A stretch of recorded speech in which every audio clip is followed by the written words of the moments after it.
So I'd like you to check no ano yung mga fundamentals no ng electronic communications. When we say electronic communications, this is a type of communication that uses electronic equipment such as transmitter and receiver. So you will see no dito sa ating, let me just use my you will see here that if you want to transmit a certain information or intelligence, yung information natin could be an analog form or a digital form. So we call it the intelligence, no? So analog form, same like human voice or music na merong continuous value. Yan. So nire-represent natin yan most of the time na mga sine or cosine wave. And digital form, these are binary coded numbers or alphanumeric codes like zeros and 1 or positive 5 volts or 0 volts or negative 5 volts. No, it's a discrete number. So we put that sa loob ng isang transmitter. So sa isang transmitter, nandun yung tinatawag nating mga mixers, oscillator, amplifier, and then we have an antenna if we will be transmitting it wirelessly. And then at pagkalabas ng transmitter, you will have it transmitted sa isang transmission medium or communication channel. So the transmission medium or communication channel could be a physical facility like a metallic or a optical fiber cable. Okay? Or wirelessly, we will use the free space or katulad nung mga nakikita natin, mga microwave or yung mga troposcatter, we can use the Earth's atmosphere. Yeah. Okay? So, dito sa transmission and communication channel, any transmission or communication channel will introduce system noise and interference. Okay? And then after that, after natin magamit yung ating channel, it will be received by the receiver. So if it was transmitted wirelessly, meron kang receiver antenna dito na magre-receive ng iyong signal. And then from that, magkakaroon tayo ng demodulation, paghihiwalay natin yung carrier at information signal, okay, to get it back again sa kanyang analog form or digital form. So you will now receive yung iyong information. So for any electronic communication, could be a Wi-Fi, Zigbee, Bluetooth, fiber optic communications, it will be the same, no? Meron kang information source, you will have a transmitter, you have a transmission medium or communication channel, and then you will have your receiver. Okay? So ginawa lang natin siyang electronic. Pero kung tao yan, this is the person A, ikaw na gustong magsalita ng iyong nararamdaman. Okay? You will transmit it via air kung gusto mong isigaw sa kung gusto mong isigaw sa sagada, and then it depends if the receiver is there or maririnig ka nung iyong pinagsabihan. Okay? So that is the fundamentals of electronic communication. All right? So now let's go down pagdating sa wireless telecommunications. So in wireless telecommunications, we have three fundamental parts of a wireless telecommunication system. Number one is you have the user terminal. So the user terminal, these are your mobile phone, iPad, laptop, na merong SIM card, okay? Anything that you use to communicate using the wireless network. Okay, ito yung user terminal. And then the user terminal is connected to the what we so-called radio access network, okay, or RAN. So the RAN is the one connecting your user terminal papunta sa iyong core network. So we need this radio access network for you to be connected sa core network. Ano naman yung core network, sir?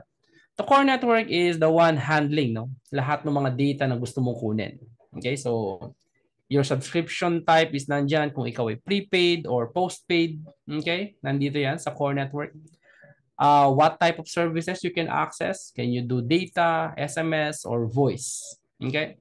Now, the user terminal, meron tayong iba't ibang technology, right? So from 2G, 3G, 4G, and 5G. So if we will upgrade the wireless telecommunications from 2G to 3G, we need to assess the network end-to-end, no?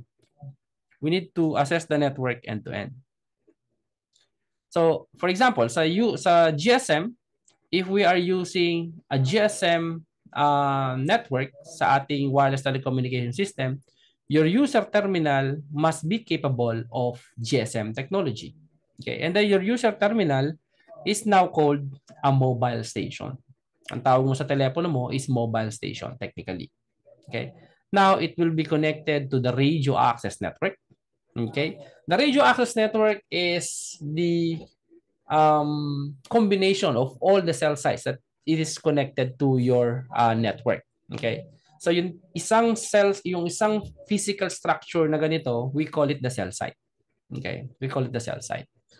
So yung cell site is composed of, later on makikita nyo, composed of tower, antennas, jumper cables, radios, and baseband and power supply. Okay? If you combine those towers or cell sites, we call it the radio access network. Kaya minsan madalas natin sinasabi na ang radio access network is also cell sites. Okay?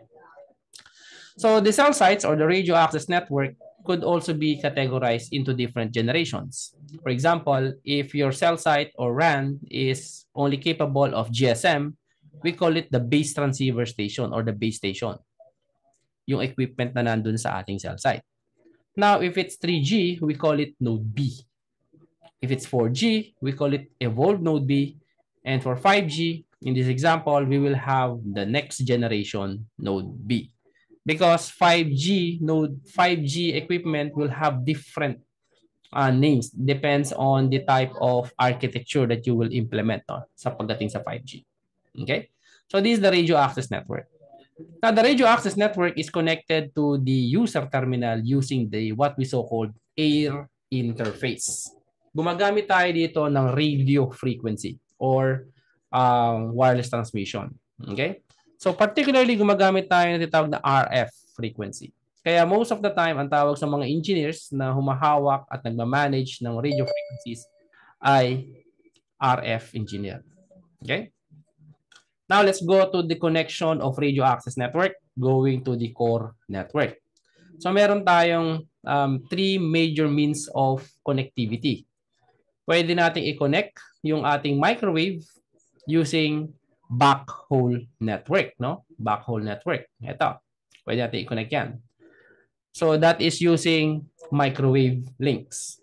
Now, kung meron tayong mataas na requirement in terms of connectivity, data requirement, and kaya natin makapaglatag ng fiber optic, we will use a fiber optic connection. Okay? And then in some cases na mahirap yung connectivity because there is a challenge in the earth bulge, masyadong malayo, yung point A to point B, and then yung earth bulge or curvature ng earth is limiting the line of sight. Or for example, meron tayong bundok sa gitna or masyadong malayo or isolated yung island, we are now using what we so-called the satellite, no? The satellite connectivity. Pinakasikat ngayon, which is a game changer is si Starlink. Ayan, so papunta yan sa ating core network. Okay, so ang core network natin, ganyan ang itsura niya mostly. Andiyan yung mga servers, switch, and routers natin. Okay, ayan. So that is the fundamental of a wireless telecommunication system. Again, we have user terminal. Okay, we have the user terminal. We have the radio access network. And we have the core network. So what is spectrum? Yan, what is spectrum? So the spectrum is the one that is being used na communication channel between the user terminal and the radio access network. Ito yung nasa gitna nila. Okay? So spectrum is the fundamental asset. Okay? Spectrum is the fundamental asset that provides wireless connectivity. And this is an invisible electromagnetic wave generated by radio transmitting devices, except for one, yung ating visible light. Okay? And spectrum is about frequency measured in hertz. And then operators acquire a license to use certain frequencies for a given period in return for paying annual spectrum users fee or SUF. Hindi SUF, no? And license are normally 10 to 20 years in duration in some other countries. No? Yeah. So if you look at the whole band of the spectrum, makikita nyo, meron tayong dalawang major band. So we have the non-ionizing radiation, and we also have this ionizing radiation. So ano pagkakaiba niya? No? So non-ionizing radiation, these are the frequencies that have low power. No? Yan. Low power, not enough to cause adverse effect sa human health. Yan. Kasama dyan yung visible light, infrared, microwaves, and radio waves. The good thing here is that itong mga frequencies na to na merong low power, okay, and no effects sa human health are being used sa ating mga wireless telecommunications technology like cell phone, iPad, laptop, microwave, communication systems, at kasama ang mga cell sites natin. Kasama yung AM radio, including the broadcast station ng mga televisions, FM radio, at kung ano-ano pa. Okay? However, on the right side of our spectrum, you will see the ionizing radiation, which starts from the ultraviolet light. So during our elementary days, our teachers always say to us na okay, masyado magbibilad sa araw dahil masama sa inyong balat, especially on specific point in time, no? Dahil na-expose tayo sa ultraviolet rays, which is harmful sa ating mga balat. Okay? And then, X-ray is also part of the ionizing radiation. That's why we limit ourselves in the exposure of X-ray frequencies. And for astronauts and then for space guys na madalas lumalabas sa outdoors sa kalawakan, so they are exposed to gamma rays. That's why they are always using this space suit. Okay? So ito yung mga classifications ng ionizing radiation. Okay? So good thing, all of the technologies that we are using for the wireless communication, including cell sites, are using non-ionizing radiation. Okay? So, in wireless telecommunications, we have two modes of operation. Yan. Meron tayong dalawang modes of operation. Una ay yung ating FDD or the frequency division duplex. But before that, meron muna tayong dalawang direction of communication. Okay, unahin muna natin direction of communication. Imagine you have your cell phone. Meron kang cell phone at meron kang nakikitang cell site sa labas. Okay? For example, you want to upload a photo sa Facebook. So once you upload your photo, kapag kinlik mo yung button na share, your phone will transmit that data to your cell site using the what we so called uplink direction. Uplink communication. Okay? Now, gusto mo namang manood ng video sa YouTube or sa Facebook or sa kahit anong streaming platform, no? If you want to view or stream a video or you want to download a movie from the cell site going to your mobile phone, we call that direction as downlink, no? If you are very familiar with satellite, meron din tayong gano'n. Meron tayong uplink, transmission from the ground station going to the satellite, we call it the uplink. And satellite going down to your ground station, we call it the downlink. Same thing as well pagdating sa ating cell phone at cell site. So yung ating telepono is communicating to our cell site using the uplink. And our cell sites are communicating through your mobile phone using the downlink. Okay? Okay? So, uplink and downlink is like this, no? O laging ganyan yan, no? It's not on a perspective basis. So, anything that is being used by your mobile phone to transmit going to your cell site, we call it the uplink because there's a dedicated frequency. Your frequency for uplink is fixed and your frequency sa downlink is fixed. Hindi mo siya pwedeng pagpalitan. Okay?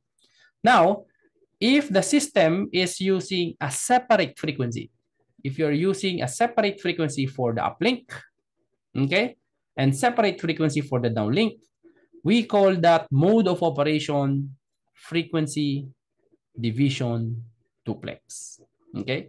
You divide the frequency to transmit and receive at the same time. Okay? So kapag tinatanong kayo sa mga interview, technical interview, what's the difference between FDD and TDD? This is the only answer. Okay? Straightforward answer. Now, there is a system that we call TDD or the time division duplex mode. In a TDD mode, you are using a system where the uplink and the downlink uses only one frequency. That is only separated by time. Okay, so ginagamit natin yung frequency for both uplink and downlink, separated by time. And then yung time difference is hindi na perceivable sa ating pandinig. Kaya hindi natin nararamdaman na nagpapalit yung uplink at yung downlink. Okay? So these are the two modes of operation sa ating mga system. Now for GSM, most of the GSM technologies, actually lahat ng GSM technologies na alam ko are using FDD, the frequency division duplex, and for LTE also and GSM and UMTS, meron tayong FDD. For the TDD, meron tayo sa 3G, sa LTE, and even sa 5G. 5G can also operate at FDD. 5G can also operate at TDD. It depends on the available frequency that you will be using. Okay? All right, so clear ba itong FDD at TDD? Can I get a thumbs up again? Before we move on to our next topic. Okay, very good, no? Quiz. LTE means what?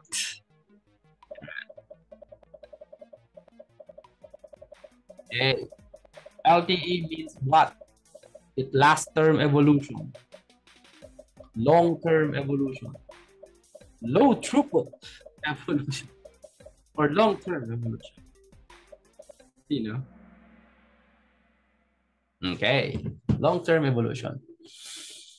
So top one pa rin natin si PJ, followed by Nix and RVM and JMW and KL. Oh, okay. So now let's move on to the evolution of mobile communications. Okay, so you will see this is the transition from 1G, 2G, 3G, 4G, and 5G. So noong unang panahon, hindi naman unang panahon, ano? Unang panahon, yung panahon ni Alexander Graham Bell, yung telepono, no? Yung plain old telephone system. So nakakabit ka sa bahay mo. So you are taking calls inside your house or inside your home. And then nagkaroon ng upgrade that time that you can put your phone sa loob ng sasakyan. And then you can use the battery ng sasakyan to power up your phone. No? So just imagine, hindi ka pwedeng mambato ng cellphone dati kasi kasama yung battery ng sasakyan. Sobrang laki, di ba? Now, there was an evolution that changed that kind of setup. So we call it the 1G, the first generation. So sa first generation, maraming mga technologies like AMPS, the Advanced Mobile Phone System. Andyan din si TAC, Total Access Communication System. Andyan din si Nordic Mobile Telephony. So itong technology na to was introduced in 1980. And this was the foundation of mobile technology. So meaning, dito naranasan ng tao maging free, no? Wala na yung kable talaga. So you can use your mobile phone anywhere you want, no? Kahit di ka nakakabit sa kotse mo or sa bahay mo. Okay? So that is the 1G. And then 1990, 2G was introduced. So this is the mobile telephony for everyone. So naging digital yung ating 1G that time. So, meron tayong tinatawag na digital communications, no? Yeah, so GSM is digital. So GSM means Global System for Mobile Communications. And nadagdagan yung mga features ng 2G including SMS or the short message service. Nagkaroon tayo ng MMS, multimedia service. Mayroon tayong voice call at nagkaroon din tayo ng data. No? First time na nagkaroon tayo ng data using GPRS at Edge. GPRS means Global General Packet Radio Service. Edge means Enhanced Data Rates for GSM Evolution. So maganda yung pangalan kasi Edge meaning that is the last mile of upgrade na pwedeng gawin for GSM. That's the Edge. So far, ang average throughput ng Edge was 384 kbps. And for GPRS, nasa 54 to 56 kbps lang. Okay? Naging sikat ang 3210, 3310, 5110 that time. SMS was the killer application of 2G. Kala nila is voice call pero SMS. Sa Pilipinas, naabutan ko nagkaroon tayo ng 100 million SMS per day. And that was equivalent to 100 million pesos. Because during that time, 1 SMS is equivalent to 1 peso. So, ganun pa ka-mahal, no? Until nagkaroon ng revolutionary change na naging unlimited text. Yeah, na nakapitalize ng mga ng hack, no? ng scam. Okay? So 2G or GSM. And then by year 2000, dito na nangyari yung tinatawag nating UMTS, the Universal Mobile Telephone System or Telecommunication System. This is the foundation of mobile broadband. So nag-introduce ng bagong waveform and wireless access system. We call it the WCDMA, the wideband code division multiple access, while the GSM is using only FDMA and TDMA. Okay, so the wideband code division multiple access gives more capacity and then more services like voice, SMS, and broadband system. So broadband means this is the first time na nagkaroon tayo ng 1 Mbps using mobile phone. Dati ang 1 Mbps is you can get only 1 Mbps kapag meron kang DSL sa bahay or 2 Mbps. But in this technology, we have achieved 2 Mbps using only your mobile phone. Okay? So dito rin nagsulputan yung mga Bluetooth technology, okay? Nawala na yung infrared na ginagamit natin dati. So infrared means meron kang telepono, so there's an infrared functionality sa telepono mo and then you have a laptop, meron infrared, pagkatapatin mo siya para magkaroon ka ng wireless connectivity. Once na ano siya, na disalign or na misalign, wala na yung connection mo. No? But Bluetooth gave us a revolutionary connectivity kasi within 20 meters and then omnidirectional. No? And you can still connect. Okay. So that is the 3G. No? So sa 3G, nagkaroon tayo ng tinatawag na HSDPA, the High-Speed Downlink Packet Access. Umabot tayo ng mga 42 Mbps. Nagsimula muna sa 14 Mbps, 21 Mbps, and then 42 Mbps. And then meron din tayong HSPA, the High-Speed Uplink Packet Access. Okay? Umabot tayo ng, I forgot no, kung 15 Mbps yung ating upload. Pero tumaas yung ating data throughput compared sa 3G. That's why it is called foundation of mobile broadband. Okay? Year 2010, dumating si LTE or the 4G, the fourth generation of mobile communications. LTE means long-term evolution. Okay, noong 2010. It is a further enhanced mobile broadband and then nagkaroon tayo ng all IP connectivity. Nawala yung CS functionality sa 4G. But we had the what we so-called CS fallback. Kapag tatawag ka, for example, you can try it on your phone right now. Kung meron kayong 4G ngayon, and then kung walang voltage dyan or VO Wi-Fi doon sa network sa area nyo, if you try to make a call right now, yung 4G nyo, tumawag ka doon sa crush mo ngayon, magiging 2G yan or 3G. Yung system na yan or yung procedure na yan is called the CS fallback, the circuit switch fallback. Meaning from 4G, your system will call using 3G or 2G. Okay. So we call also LTE is the further enhanced mobile broadband because from 2 Mbps, 21 Mbps, 42 Mbps, nagkaroon tayo dito ng 100 Mbps. Okay?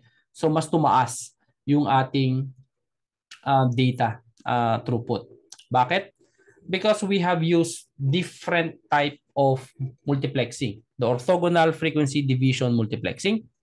And then we also have a different bandwidths for frequencies from 1.4, 3, 5, 10, 15, and 20 megahertz. And then kapag gusto talaga natin na mas mabilis na throughput, merong feature si LTE that we call the carrier aggregation. So pinagsasama-sama natin yung mga frequencies. No? It could be an intraband or interband carrier aggregation. And then, nagumamit din tayo sa LTE na tinatawag na mga MIMO technology. The multiple input, multiple output. Could be a 2x2 MIMO, 4x4 MIMO. Ngayon, makikita natin, may mga 4G tayo na gumagamit ng tinatawag na massive MIMO. Okay? So that is 4G. No? And 2020, okay, nagkaroon tayo ng panibagong technology. We call it the 5th generation ng wireless telecommunication. Mas kilala ito sa tawag na NR, yung radio access niya. NR means new radio. Okay? So, in 2020, in-introduce siya. It gives us the future of mobile communications na meron tayong tatlong use cases.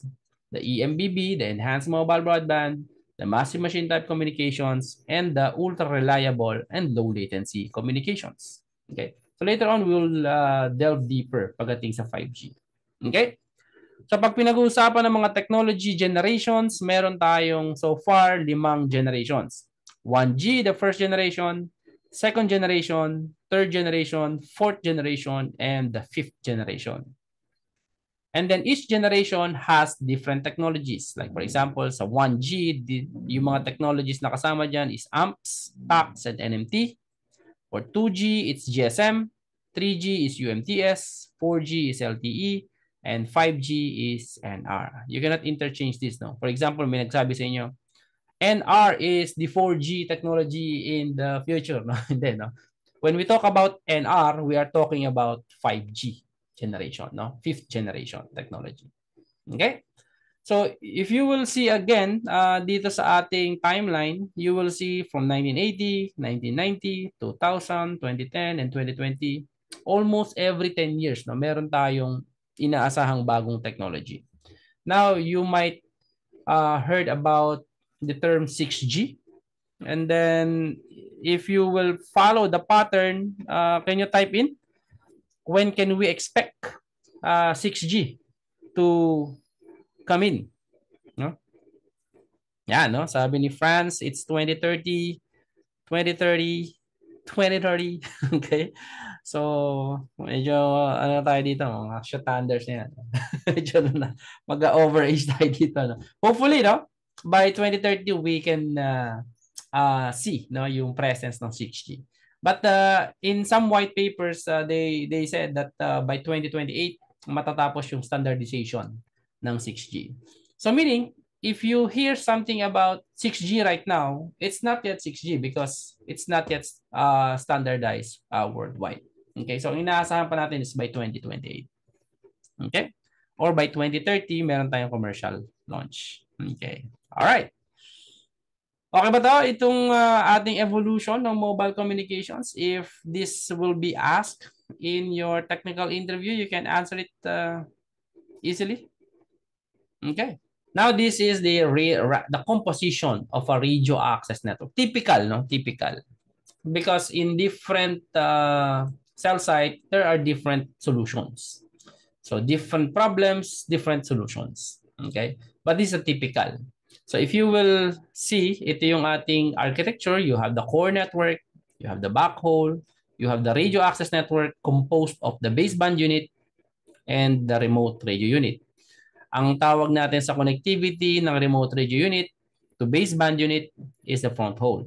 Baseband unit going to the core network, we call it the backhaul.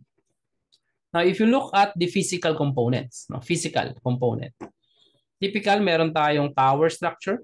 Okay, so ito yung mga towers natin that holds the equipment such as the panel antenna. When we say panel antenna, these are directional antennas that we use in our cell sites. So to control and manage the capacity and coverage ng sites and also quality. So we do down tilting, we do repanning, okay? We do adjustment sa height para makontrol natin yung coverage, capacity, and quality. Gusto natin ma-contain yung RF signal, no, to serve a certain location. Yan. So we have different types of antennas. Meron tayong high band antennas. We also have low band antennas. Okay, meron tayong mga high band antennas, low band antennas. And then meron tayong mga bago ngayong antennas which are we call it the multi-band, no. So in one form factor, high frequency and low frequencies are available. And then after that, yung ating antenna is connected through the remote radio unit using jumper cable. Ito yung mga copper cables natin. So the jumper cables could be 1/2 jumper cable, which is 2 meters or 1 meter, 3 meters, 6 meters, or even 10 meters. No? Depends sa iyong design. So kailangan lang natin makonect yung ating jumper cable, yung ating panel antenna papunta sa ating mga remote radio unit. The remote radio unit is the one producing the RF signal. Yan. So from the baseband component, i-convert natin yan into an RF signal para matransmit ng ating mga antennas. So meaning, the remote radio unit is frequency specific. Okay? So kinakailangan nating ma-define anong frequency dapat mag-work ang remote radio unit, same as the antenna. Okay? So sa the remote radio unit, there are, we call the 1800 MHz, kinatawag natin siyang B3 or band 3. And then meron tayong mga band 8 or B8 na 900 MHz. Okay, these are the remote radio unit. So kinakailangan lang is, kung gagamit ka ng magkaibang antenna, for example, 1800 antenna and 900 antenna, the right antenna should be connected to the corresponding remote radio unit na 1800. Okay, 1800, 800, 900 to 900.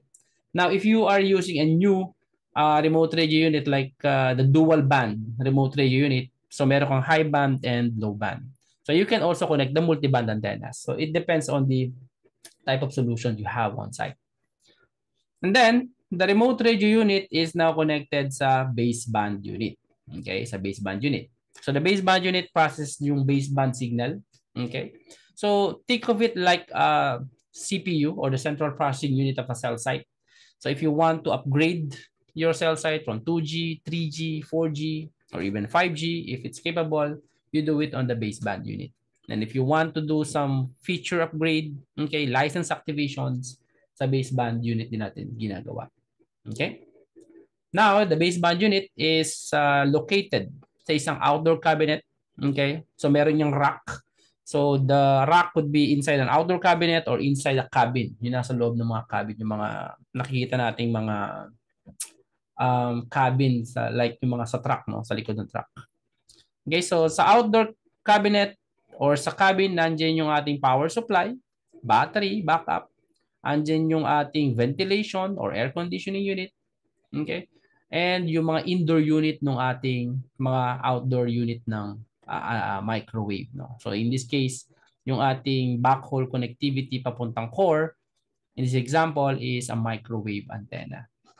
Okay, so ito yung typical, no, na component ng isang cell site or radio access network or radio access or RAN. No? So dito is a sample of a distributed RAN. So a distributed RAN meaning yung ating remote radio unit and baseband unit are both located sa cell site premises. No? So you will see later na mayroong mga different types of architecture ng distributed RAN, meron tayong centralized RAN, meron tayong virtualized RAN, and then later on we will have what we so-called open RAN. Okay. So this type of example is also called a closed RAN, no? Kasi all of the equipment from remote radio unit to the baseband unit is proprietary. Okay, so when you installed it or you deploy it on site, kinakailangan mo ng isang vendor lang dito. Okay, it could be H, Z, N, E, or S, no? Na vendor. Hindi pwede magkaibang vendor yan. Okay, so it's a closed and proprietary system. Yung antenna pwede nating iba't ibang vendors, okay? Pwede iba't ibang vendors yan. Okay? Okay. So clear ba tong RAN components? So whenever you see a cell site, ang most of the time na makikita nyo ay itong antenna, microwave, remote radio unit. Baseband unit, bihira nyo makita because mataas yung fence eh. Okay? Or nasa loob to ng isang cabin, no? Or enclosure. So hindi nyo gano'ng makikita. Ang makikita nyo lang ito most of the time. Okay? Okay. Punta tayo sa RAN and OSI layers. So, ang OSI layer na pag-aralan natin to, especially for IT, computer engineering, ECE, okay? This is what we so-called the open system interconnection or the OSI model. So, this is a set of concepts that describe how, okay, or standardized system, how a computer or a telecommunication system communicates, regardless of how it is built or what technology it uses. Yan. So meron tayo mga protocol or mga different types of communications na nangyayari sa system. And the OSI model is the one who set that kind of protocol. No? Yan. How they communicate with each other. And then you divide it per layer. Okay? So we have 7 layers on the OSI model. Simula tayo sa application layer. And then you have the presentation layer, the session layer, the transport, the network, the data link, and the physical layer. Now, if we will map the OSI layer into wireless telecommunication system, so nasaan siya, no? So you can reference the OSI layer in the RAN system doing the functions of layer 1, ito, layer 2, and layer 3, layer 2, and layer 1. As a physical layer, data link layer, and network layer. So makikita natin later kung saan natin pinaghati-hati, no, yung different layers in terms of the baseband unit and the remote radio unit. Yan. So merong mnemonics na ginagamit dyan. Like all people seem to need data processing. Yan. So kanya-kanyang ano yan. Ano? Mnemonics. Yan. Okay? Okay. Sasabihin ko ba yung mnemonics natin? Alam niyo na yung mnemonics natin, ano? Especially for those who completed yung mga sessions ng previous RAN concepts. Okay. So this is a logical node hosting the RRC, SDAC, and the PDCP protocol. Anong logical node to na naghahawak ng RRC? Radio Resource Control. Okay? Sino yan? Sino yung humahawak na yan? Si SDAP at si Packet Data Convergence Protocol. Okay. Si OCU, no? Si Centralized Unit. Yeah. Oops. Si Joe ang top 1 natin ngayon, followed by JMW, followed by PJ, Nix, and Carlos Saul Perez. Yan. So, yung ating baseband unit was split into 2. Okay? Nagkaroon ng split. No? Nag-split siya. So, the split happened sa baseband unit and then we splitted it into 2. The distributed unit and the centralized unit. The remote radio unit is still there. And then if you will see, yung ating mga layer 1 functions like the RF and the low physical layer is defined sa remote radio unit. Nandun yan. And the distributed unit handles this physical layer, higher physical layer, the medium access control, the radio link control, and the low and the high radio link control. And then sa CU part could be the Packet Data Convergence Protocol and the remote and the radio resource control. Yeah. Now, it depends, no, sa implementation. Some of those are being split into different component. For example, if you put PDCP and RRC in the CU, we call it the option 2. Okay, and then if you leave the high RLC and the high physical layer sa distributed unit, so andyan yan sa option 7, no? Yan. And then yung dalawa andito yan sa option 7. So we can have option 7 and option 2.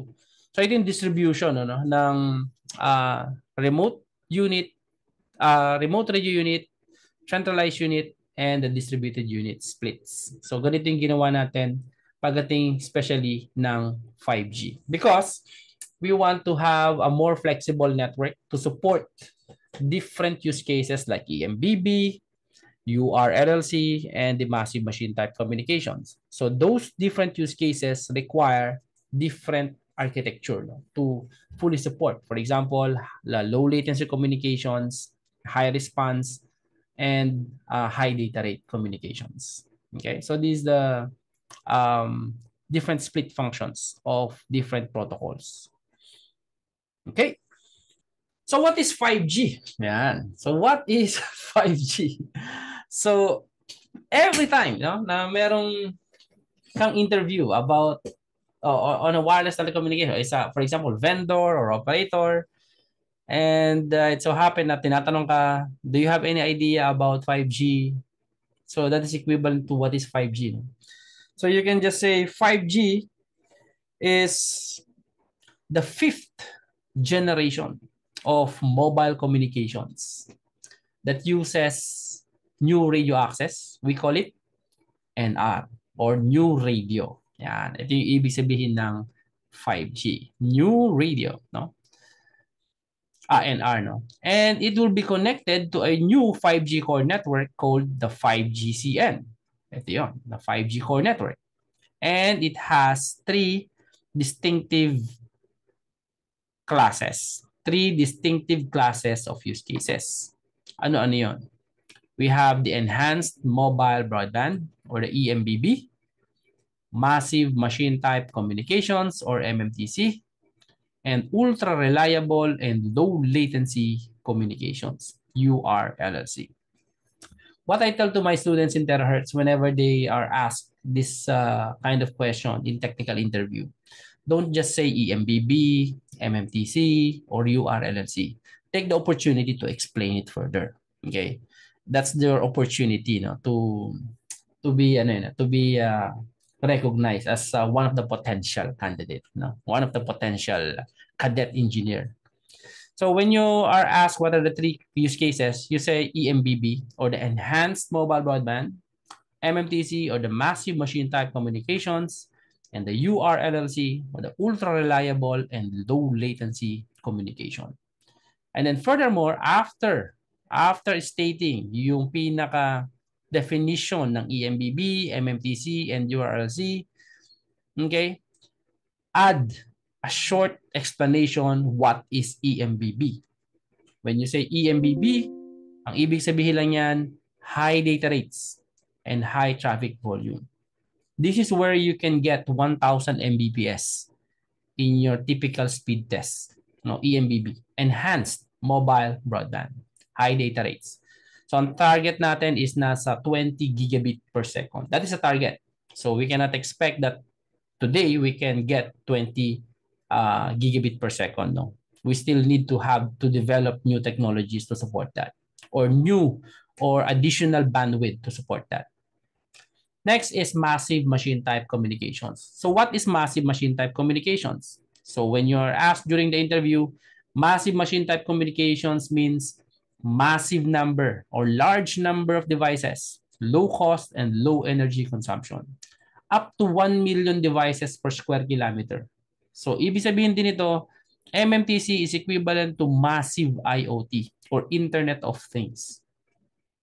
Next, you will go to URLLC or the ultra reliable and low latency communications. Pag sinabing ultra reliable and low latency communications, very low latency and very high reliability and availability. Kaya nga siya tinawag na ultra reliable. Very high reliability and availability. up to 99.9999%. Okay, that is equivalent to milliseconds downtime every day. Okay? And very low latency, meaning instant response ng network up to 1 millisecond. So kung naglalaro ka ng mga mobile gaming, ano, no? Mobile gaming, okay? Nasa mobile gaming ka, so latency is very important sa'yo. Pero sa mga critical applications like remote surgery, vehicle to everything, yan, importante yung ultra reliable and low latency communications. Okay? And ito yung ating holy grail pagdating sa implementation ng 5G. We want to have an option 2 because option 2, we have a dedicated 5G core network connected sa ating 5G NR base station. And then you have the 5G standalone UE. Okay, so ito yung ating holy grail. Ito yung gusto natin ma-achieve. Because once we have achieved the option 2, we can now have a full 5G end-to-end network slicing with eMBB functionality, URLLC, and MMTC. Okay, so with this single slide, you can answer what is 5G. Okay, so in 5G, we have two main architecture. Okay, we call it the NSA and the SA. NSA means non-stand-alone. SA means stand-alone. Anong ibig sabihin nun? So when you are asked during the interview, what is the difference between NSA and SA? Actually, there's a general answer on that one, a common answer for that kind of question. Just think about one single core, regardless if it's 4G or 5G. But if it's 5G, we call it NSA or SA. If you have one single core, and then there are two different technologies connected in your core, we call it NSA. Okay? If there is single core, for example, 5G core, and then you have 5G and 4G connected to that core, we call it NSA.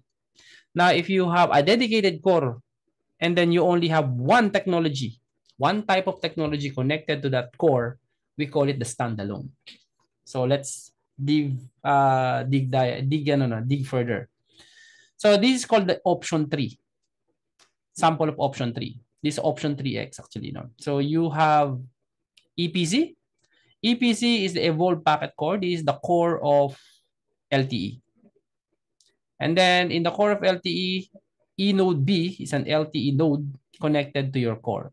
So actually, this is the existing network. No? Meron kang LTE core, nakakonekta yung iyong LTE node B, eNode B.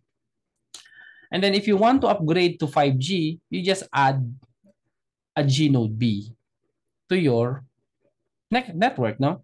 What you will do is that you will add the G node B as the secondary node to your eNode B.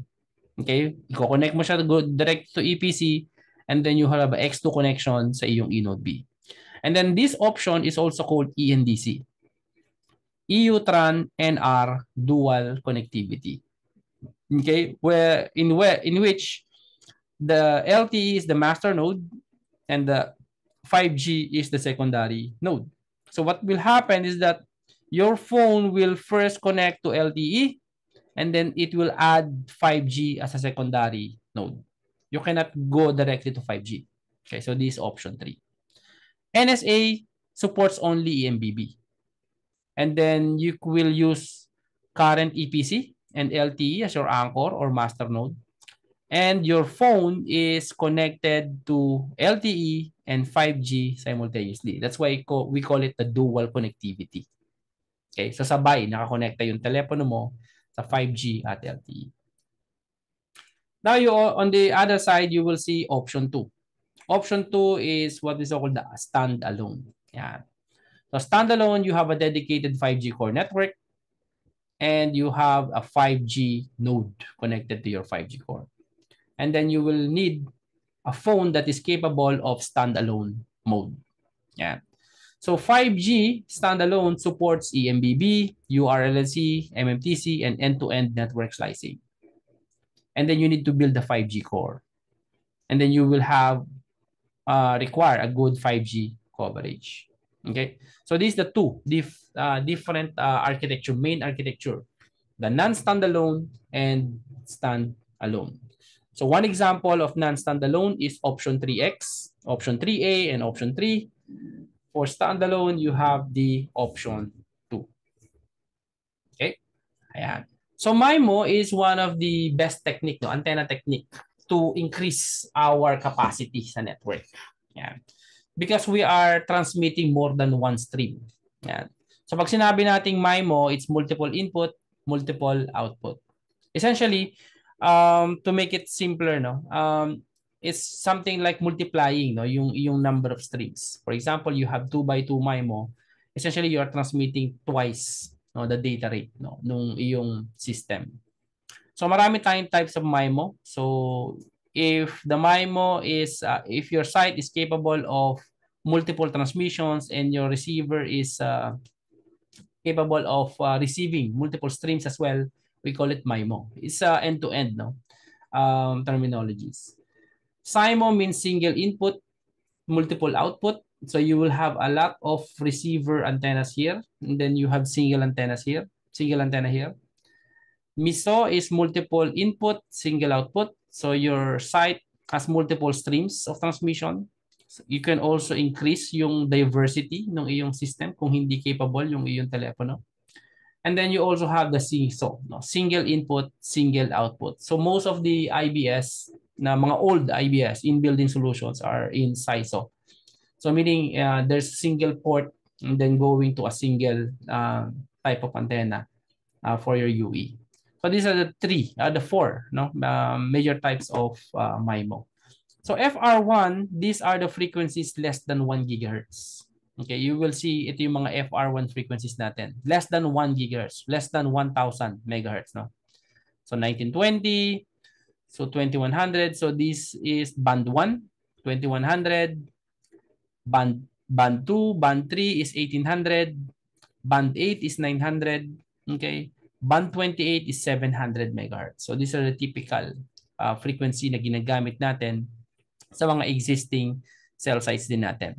So you will see that you can still reuse the frequencies being used in GSM, UMTS, or LTE in 5G. Because frequency is frequency. Okay, you can still use as long as available yung frequency and allocated on that technology and assigned to your company. Okay, so that is FR1. And then you will see FR1 is most of them are in FDD, and although meron ding TDD, okay, FDD and TDD. And then FR2 is on the high frequency. So we call also FR2 as millimeter wave. Okay, kasi yung mga frequency nila is almost, pag kinumpute mo yung wavelength niya, is in millimeter range. So meron tayong 256, 258, and 260, and 261. So that is ranging from 26.5 gigahertz to 29.5 up to 40 gigahertz. So yung mga latest specifications, umaabot tayo up to 70 to 90 gigahertz. No? Ganun expanded yung frequency range ng 5G. Unlike the previous technologies like GSM mainly is 900 and 1800, particularly sa Pilipinas, no? 900 and 1800. For LTE, for 3G, we have 850 previously, 2100, 900 megahertz. For LTE, marami tayong frequencies sa LTE. Meron tayong 900, meron tayong 450, meron tayong 850, meron tayong 700, meron tayong 21, 23, 2500. No? And then in some network, meron 3500. Okay. But sa 5G, ito yung technology that extended up to millimeter wave. Okay, up to 26.5 gigahertz to 70 or 40 gigahertz. Okay, so malawak yung frequency ni 5G. So in some discussions on a deeper discussion like what we have discussed in some corporate discussions, no? So pinapakita ko sa kanila how a certain technology can use different system using the same frequency band. For example, 900. In 900 megahertz, paano na nagagamit na meron GSM 900, UMTS 900, and LTE 900, no? Hindi ba yung nag-i-interfere, no? Because you just need to see the entire frequency range and then assign a specific band for each technology. Okay? Hopefully mapag-usapan din natin 'yun kung paano ginagawa 'yun in the future. Okay? But for the meantime, 5G has two major frequency ranges, FR1 and FR2. Okay, 5G. So 5G could operate on FDD, the frequency division duplex. So just a recap, FDD means you are using different frequencies to transmit for uplink and to transmit for the downlink. So that's FDD. Time division duplex is a mode of operation where you transmit the uplink and downlink using one frequency but separated in time. Now you will see here a supplemental downlink or SDL and a supplemental uplink or SUL. So these two are not actually, it's not a different mode. No? It's additional frequencies, either to support additional capacity or to increase or to improve the link budget. Yeah. So there are cases that you want to use different frequency for the uplink so that you can maximize yung path loss ng lower frequency compared sa isang higher frequency. And in some cases, you can use also for additional capacity as a supplemental frequency. Okay? So that is the mode of transmission. So 5G can be deployed as a private network as well. Yan. So merong apat na merong apat na options that we can use. So it could be a standalone private network.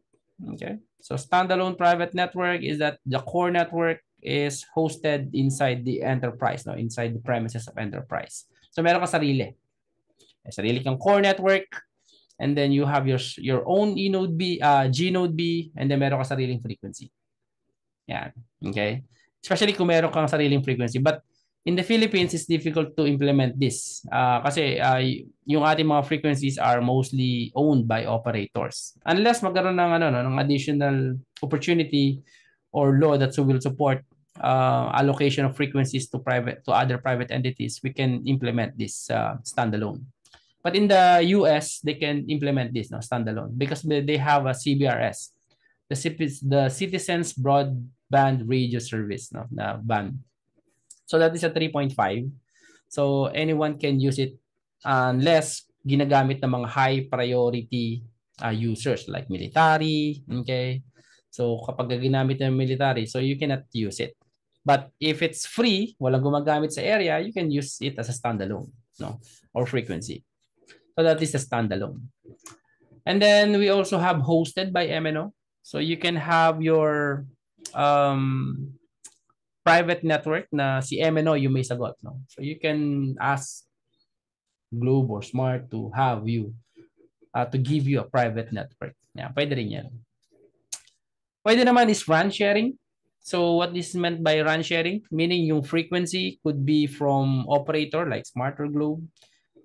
They have their own core network and you also have your own core network. So the MNO will not access your data or core network. So you can host your own network.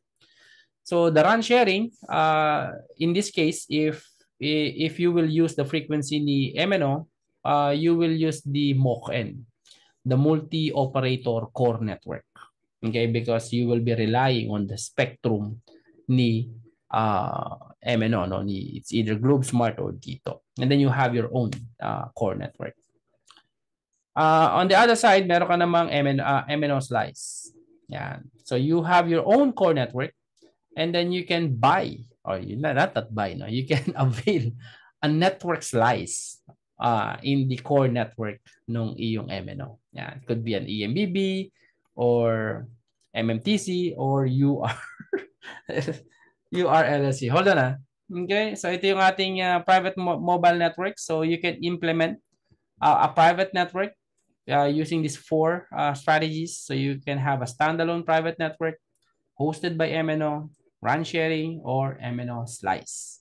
Okay. So meaning it cannot be accessed by the public. That's why it's a private network. So you can set it up for your company, or for example, meron ka production, you want your production to be connected using 5G and not Wi-Fi. Yeah. So this is one of the solutions of connecting your enterprise. Okay. The definition of network slice is a service-based, logical networks on a common shared hardware. So you will have a physical server, but you are defining different service-based logical networks. So we call it a network slice. Okay. And each slice has a different or a suitable end-to-end quality of service with optimal resource sharing. Ano ba sir yung ibig sabihin ng end-to-end quality of service? O yung quality of service na lang. Yung quality of service is that you give different priority on each services, no, sa network. For example, mas mataas ang priority in terms of time or latency kapag tumatawag ka, voice call, compared sa email. So email, you can still wait, but for voice, it's very critical na dapat pagtawag mo ganyan, pa-prioritize ka network, no, makatawag ka. Imagine yung ating frequency or the resource, the spectrum resource is something like road or kalsada. So when you're using the kalsada or the road, so you're driving on EDSA, no? Drive ka sa EDSA. So you're using the data, no? So meron kang flow of data, meron kang traffic, no? And then after which nagkaroon ng emergency. Merong ambulansang darating, dadaan. So logically, what you need to do is to give way for the ambulance, no? So ang gagawin, tatabi tayo, no, to give space dun sa ating resource. So that is what we call the resource sharing, no? So binibigyan natin ng priority yung certain service, no, to pass through yung sa network natin. Something like a typical road na may dumaan na ambulance. So you give a higher quality of service dun sa ambulance. Okay? So this is what we call the network slicing. So we have 3 network slices, mga naka-default sa network. So it's a mobile broadband, also known as eMBB, low latency, also known as URLLC, and massive IoT, also known as MMTC. Okay? So we have different slices now, or different network slices. And it is defined probably on your SIM card, no, or on the configuration sa core network. Okay. For example, if you are an IoT device, and then you registered sa operator's subscription, nagkaroon ka ng subscription sa operator. So, dun pa lang sa RAN, you can already be segmented. So, meaning the operator can push you to the lower frequency. And then yung mga mobile broadband na malalapit could be assigned sa mga high frequency. Okay, so that is considered as a segment of slice in terms of the radio access network. Doon pa lang sa frequency. Now, you also have a different segment sa core network. So you will have a different orchestrator. Okay, if the operator is already using a virtualized virtual network functions, no, you have a different slice already, and then you also already have a different orchestrator, a separate orchestrator. And in terms of transport, they can also give you a different QoS value para ma-prioritize ka naman in terms of transmission. Okay? So these are the different components. So meron kang numerous services or servers, and then you have a suitable lifecycle management. Meaning, for example, capacity can be augmented on a per requirement. So you can delete some functionalities, you can add more functionalities, especially in a virtualized network. Okay, so mas mabilis yung mas mabilis yung mga configurations mo pagdating dito. Okay, so that is the concept of network slicing. The evolution of radio access network, for each evolution or type of network, you can still implement 2G, 3G, 4G, or even 5G. It depends on how you implement your network. So let's start with the traditional network. The traditional network is also known as the distributed RAN. Traditional network is also known as distributed RAN. So this is the type of RAN that we are currently using here in the Philippines as well and in other countries. So ang pinaka main definition niyan is that the baseband unit and the remote radio unit are located in cell site premises. Nandun lagi siya sa cell site, no? So what happens here is that once you bought, no? Once you bought equipment like baseband or radio unit, pagka nilagay mo yan dun sa site, nandun na yan, no? Sunk cost na yan. So ma-utilize man yan or ma-underutilize, ma-overutilize or underutilize yan, bayad na yung ano mo, yung core na, yung ano mo, yung mga equipment mo, no? And most of the time it's very difficult, no, to pull it out and then put it to another site because sometimes may mga locations tayo na it's hard to reach, like yung mga GIDA areas, yung mga mountain sites, no, yung mga relay sites, mahirap puntahan, ano. Kaya isa yun sa mga disadvantages niyan. But isa sa mga advantages naman yan is yung connectivity niya, no? So you can connect it through microwave, fiber optic, no, and even satellite. Yeah. So this is what we call the traditional network. And then what happened in the next evolution is the centralized network. So ang nangyari dito is that yung mga baseband unit natin, ito mga baseband unit natin, we put it into one central office. Okay? At tinawag natin itong baseband pool. Yan. So tinatawag din siyang baseband hotel. Yan. So nung narinig yan ng mga telecom engineer, sabi nila, buti pa ang baseband, no? Hino-hotel. Yan. Okay? So, baseband pool, ang tawag natin dyan. So, what happens that we utilize the existing dark fibers. So, pag sinabi natin dark fibers, mga fiber optic cable siya na hindi pa ginagamit or naka-spare. Yeah, kaya nga siya dark. So, walang ilaw. Kaya dark siya. Dark fiber. So, we need to have dark fiber connectivity from baseband going to your remote radio unit as a front haul connection. So, yun yung isa sa mga disadvantage niya. Kapag hindi ganun ka mature yung network, wala kang dark fibers, you need to lay out cables. Or, meron namang solutions like the microwave front haul solutions. So, you need to put a microwave here papunta dito sa yung remote radio unit.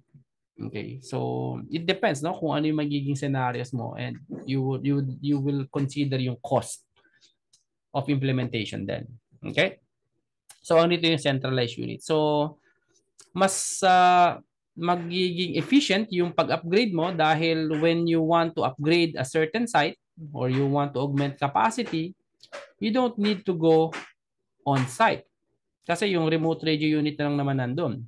But if you want to increase capacity or add some feature, you just go to this central office, no? And then you do the upgrade here or configuration here.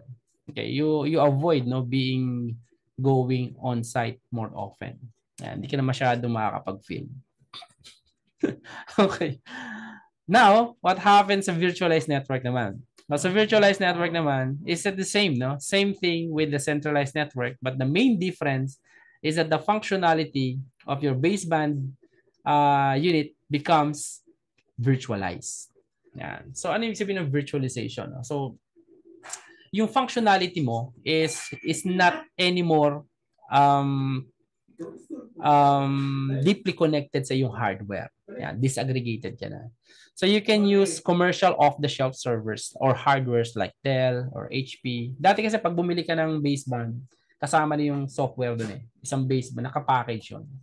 Something like, for example, doon sa mga hindi pa nakakita ng baseband, pag bumili ka ng FM radio, diba? Gusto mo makinig ng radyo dati, you need to buy physical radio. Di ba? Pag bili ka ng physical radio, bibili ka ng radyo, bili ka din sa bangketa, nabili nga pong radyo, tapos bili ka ng headphones. No? So, makakakinig ka ng FM that time. Previously, no? Pero ngayon, how do you listen to the radio? App na lang, di ba? So, you can have your phone, you can get your phone, download the app, and then you can tune in to FM radio. So, you can listen. So, meaning the functionality of the radio is not anymore dependent pagdating sa hardware.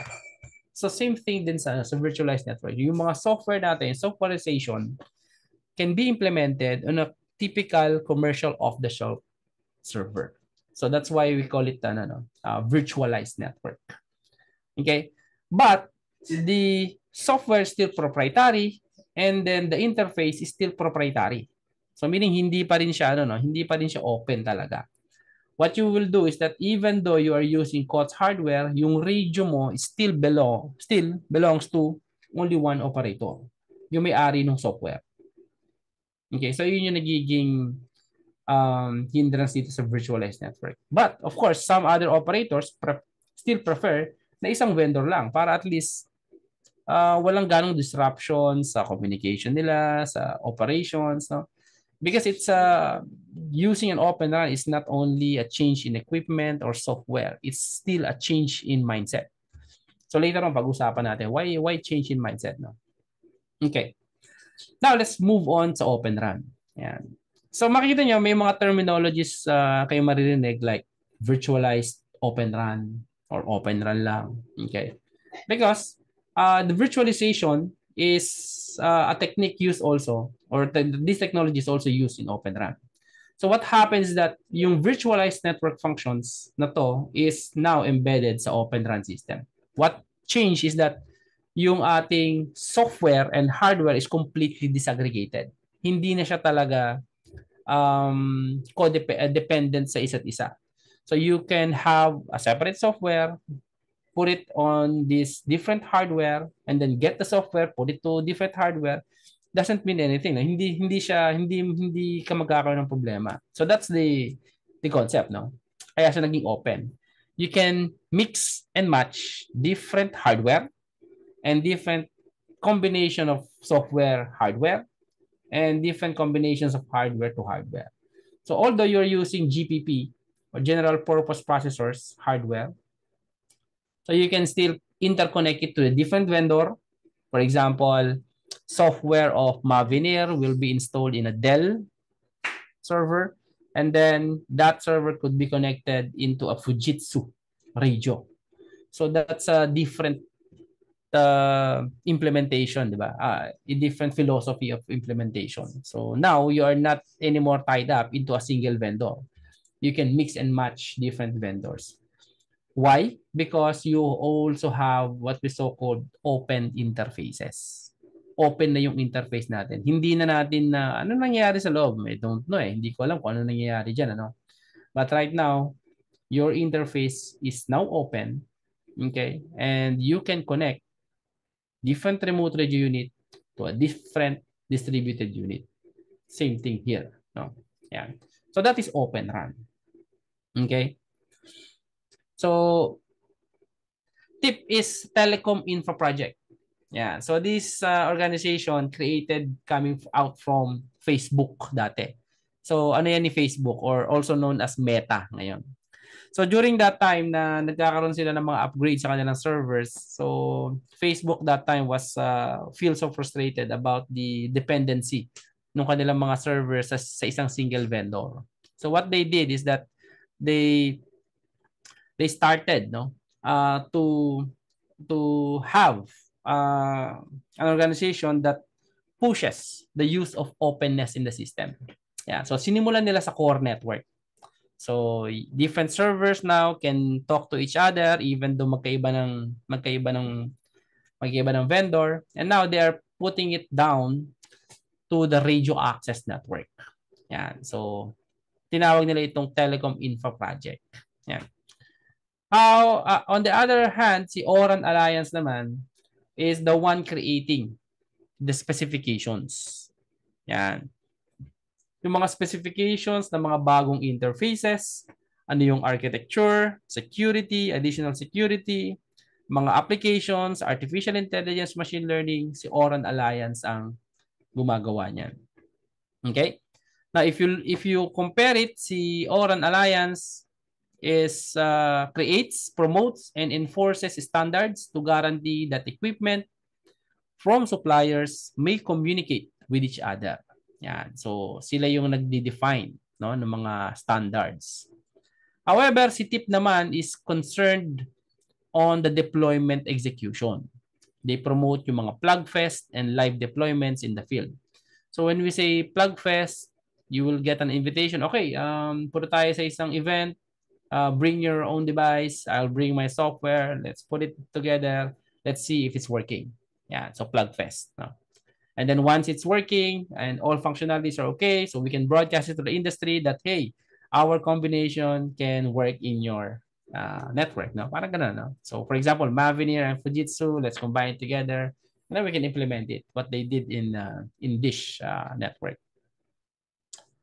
So it develops, si Oran Alliance naman, develops standards where none exist, such as the front hole and the requirements. So yan, so siya ang gumagawa niyan. For TIP naman, allows the Open RAN ecosystem. Okay. Dito, it generates profile for interoperability testing when standards are available, such as the X2 interface. And then, however, si TIP is guarantees that supplier, software, and hardware equipment works together, and they are in charge of use case productization, and facilitates trials, field testing, and deployment. Yan. And Oran Alliance is mainly focused on 5G and 4G solutions, and TIP is in all G, no? Including 2G, 3G, 4G, and 5G. Yeah. So, ganun ang ginagawa nila, no? Pero most of the time hindi overlapping, no? Their task is not overlapping to each other. That's the most important part. These organizations should not have overlapping responsibilities or tasks. Yeah, para hindi sila nagiging redundant. Okay? Okay. So ito yung pagkakaiba ni TIP and ni Oran Alliance. Now, if you want to learn about different deployments, saan yung mga different deployments, punta kayo kay TIP. Now, if you want to learn about specifications about Open RAN, different specifications ng Open Front Hole, RAN Intelligent Controller, or SMO, Service Management Orchestration, punta kayo kay Oran Alliance. So, ganun yung pagkakaiba nila. Open RAN. So, definition tayo. Open RAN means Open Radio Access Network. So, this is an industry movement or a philosophy of implementing a radio access network that develops disaggregated and interoperable radio access network solutions that leverage. Gumagamit tayo ng general purpose processors, hardware, software-defined technologies or SDN, and open interfaces based on industry standard. So, ibig sabihin, kahit gumamit tayo ng mga bagong interfaces, it is still based on industry standard. Kung existing na yung mga interfaces na yan, like 3GPP, okay? So, kung hindi pa siya existing, doon siya gagawa ng bagong specifications. Okay? So, makita nyo, naka-disaggregate na, hindi na magkasama yung software and hardware, okay? And then they are using open interfaces already. So the pillar of Open RAN is yan, openness. So open yung system so everybody can read the code, hard codes. Virtualization, so you have the virtualized network powered by virtualized radio access network. Intelligence, so you are using AI, machine learning, to handle different tasks in the network like power saving, load balancing, or resource sharing, okay, massive MIMO task, and then different processes, no, na ginagawa natin sa network. So you are giving it to artificial intelligence and also programmability, no, ng ating mga system. Yan. So ito yung ginagawa ni Open Run. So the two most notable companies or operators implemented Open Run, first si Rakuten sa Japan. So Rakuten was the first one who implemented a full Open Run system, 5G Open Run. And sa US naman is si Dish. Yan, si Dish. Si Dish naman is Open Run din, 5G Open Run siya. So last September we visited yung kanilang network. So what they did is that yung kanilang core is based sa AWS, okay, Amazon. And then yung kanilang software ng radio is Mavenir. And then yung kanilang radio is a combination of Mavenir and Fujitsu. Yan. So ganun nila ginagawa yung kanilang system. And they also have this facility, they call it the Orchid. So where you can do the testing. No? For example, you're a small operator or a startup company that would like to deploy Open Run in your network, dali mo yung equipment mo ron, and then they will test it end to end. They will test it if yung protocol is okay, yung functionality are okay. And then, if you want to deploy it on-site, meron silang area. No? May zone sila doon. Malaking area. Nandun yung mga towers nila. And then, you can install your radio there and then they can do testing, live testing. And then once na nagawa nila yan, so they will issue you a certificate na ito ay nakapasa and then you can now deploy this system. Yeah, ganun yung ginagawa ni Dish. And then sa Oran Alliance naman, meron silang OTIC centers that the testings, no? Testing testing yung functionality and interoperability yan ng inyong mga devices and softwares before you deploy it into your network. Yan. So maraming mga supports na mga activities na nagsusupport sa Open Run. So si Oran Alliance, they are organization of operators that intends to have their network to be more programmable and intelligent and open. Yan. So initially binuo yan ng dalawang organization, si CRAN Forum at si XRAN. Yan. So si CRAN Forum was founded in 2009 by China Mobile.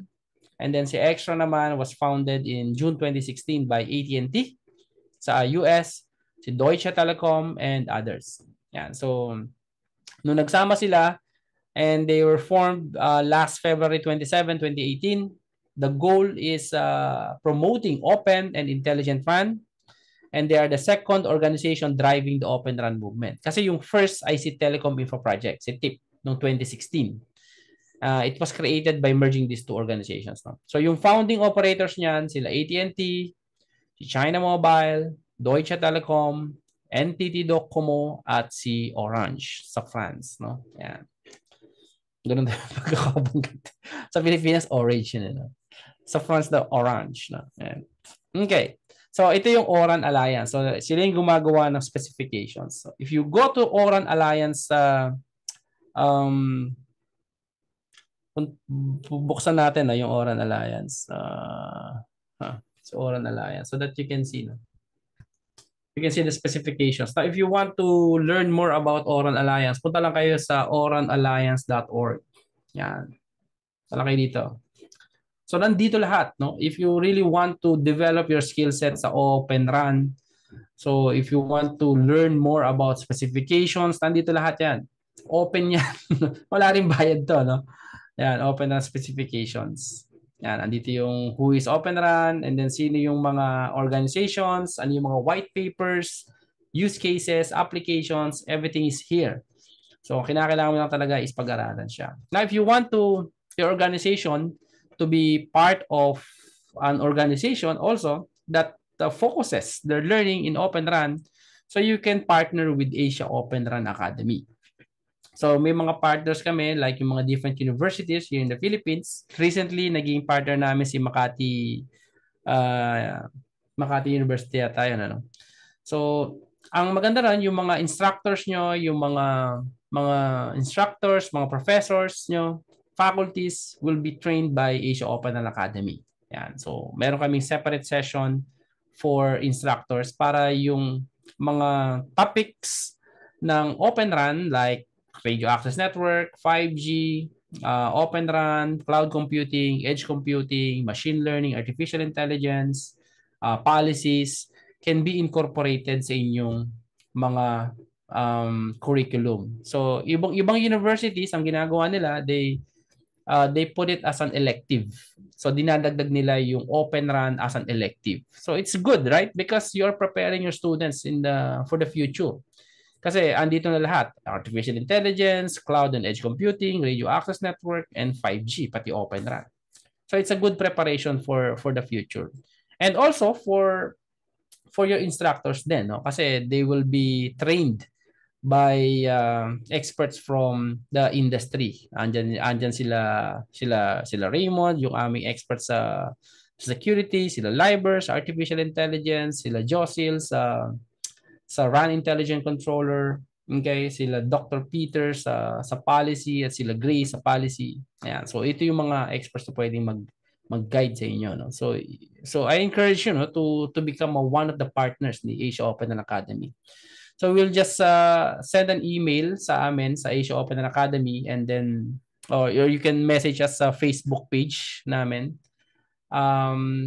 Just share the intent, no, na gusto niyo maging partner, and then papadalan namin kayo ng template ng MOU, Memorandum of Understanding, para at least maging official lang yung partnership.